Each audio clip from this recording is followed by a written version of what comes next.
I'm Lisa Squire, Senior Communications Advisor with Alberta Health Services, and this is Health Matters. Joining me today is Pat McIntosh, and Pat is a public health dietitian with Nutrition Services at the Community Health Services office in Medicine Hat. Today, we're going to be talking about feeding baby through the first year. So welcome, Pat. Hello. So I know babies are changing a lot in that first year and they're growing. So what are some important milestones parents need to keep in mind? Well, in that first year, there's kind of 4 milestones. So that first one is the milk feeding stage, kind of the birth through 6 months. And so infants who aren't being fed breast milk should be fed commercial infant formulas.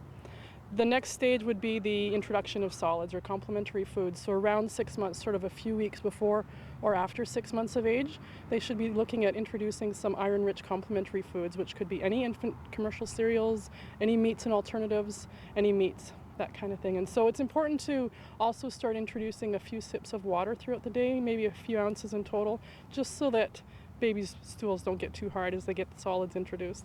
And so when baby is 6 months, can they be eating like meats and alternatives or other things like nut butters and eggs and fish? They can. And so now that we're introducing solids around 6 months, there's no longer that order of introduction anymore.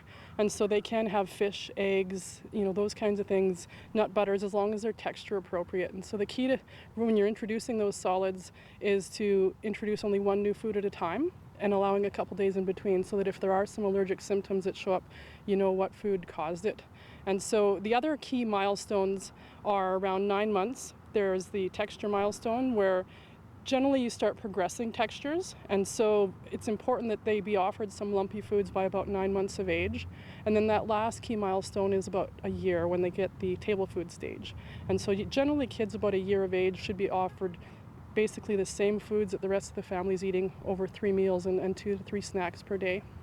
And when you talk about progressing textures, what does that mean?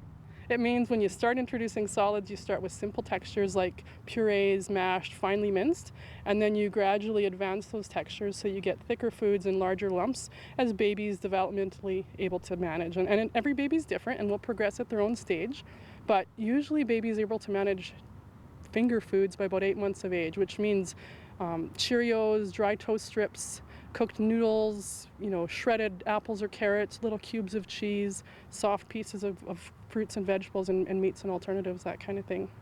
And can people make their own baby foods? Yes, they can, and we encourage them to, because it's so easy and it's cheaper.